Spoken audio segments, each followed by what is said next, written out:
இன்னைக்கு வருண பகவான் உண்மையிலேயே மழையை நிறுத்தி வைத்து இந்த கூட்டம் சீரோடு சிறப்போடு நடைபெறுவதற்காக இன்னைக்கு மேலே இருந்து நமக்கு வாழ்த்தி கொண்டிருக்கின்றார். அதே போல பொன்மனச்செம்மல் புரட்சி தலைவர் எம்ஜிஆர், இதயம் புரட்சி தலைவி அம்மா, இருவரும் தலைவர்கள், இருவரும் தெய்வங்களாக நாம் பார்க்கின்றோம்.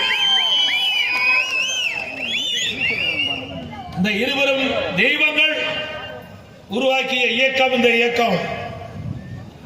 பொன்மனச்செம்மல் புரட்சி தலைவர் எம்ஜிஆர் தோற்றுவித்த கட்சி அதிமுக கட்சி. புரட்சி தலைவி அம்மா இமை காப்பதை போல கட்டி காத்த கட்சி அதிமுக கட்சி. அந்த இருவரும் தெய்வங்கள் எவ்வளவு சோதனைகள் நமக்கு ஏற்பட்டாலும் அத்தனை சோதனைகளும் தவிடுபொடி ஆக்கக்கூடிய சக்தி பெற்ற தலைவர்கள் நம்முடைய தலைவர்கள், நம்முடைய தெய்வ சக்தி பெற்ற தலைவர்கள். ஆகவேதான் அண்ணன் மோகன் அவர்கள் குறிப்பிட்டதை போல இந்த இயக்க உடைக்க நினைத்தவர்கள், இந்த இயக்கத்தை அழிக்க நினைத்தவர்கள் அத்தனையும் நம்முடைய இருவரும் தெய்வங்களுடைய கருணையால், ஆசியால் அதையெல்லாம் தவிடுபொடி ஆக்கியிருக்கின்றோம். என்ன கொஞ்சம் வழக்கா? இப்ப கூட 9 வழக்கு நடந்துட்டு இருக்குது. 1 வழக்கா 2 வழக்கா? தொலைக்காட்சி பார்த்தா போதும், செய்தித்தாள புரட்டினா போதும், அதிமுக மீது வழக்கு. அவ்வளவு பிரச்சனைகளை நாம சந்தித்து உங்கள் துணையோடு வெற்றி கண்ட இயக்கம் அதிமுக இயக்கம். பொன்மனச்செம்மல் புரட்சி தலைவர் எம்ஜிஆர் இயக்கத்தை தோற்றுவிக்கின்ற பொழுது தீய சக்தி திமுகவை வேரோடு அழிக்க வேண்டும் என்பதற்காக அதிமுகவை தோற்றுவிக்கிறேன் சொன்னார். அதை சாதித்து காட்டினார்.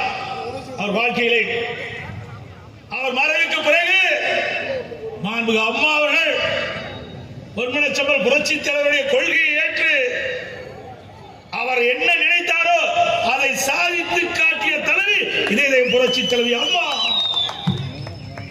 அம்மா மீது எவ்வளவு வழக்குகள், பொய் வழக்குகள், அத்தனையும் தாங்கிக் கொண்டு பொன்மனச்செம்மல் புரட்சி தலைவர் எம்ஜிஆர் உருவாக்கிய இந்த இயக்கத்தை இன்றைக்கு இந்திய தேசமே பாராட்டுகின்ற அளவுக்கு சிறப்பான ஆட்சி கொடுத்தார், சிறப்பான கட்சியை வழிநடத்தினார் தலைவி இதயம் புரட்சி தலைவி அம்மா அவர்கள்.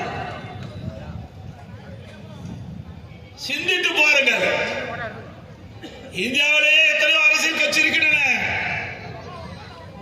தமிழகத்திலும் பல அரசியல் கட்சிகள் இருக்கின்றன. ஆனால் மக்களுக்காக வாழ்ந்து மறைந்த தலைவர் நம்முடைய தலைவர்கள்.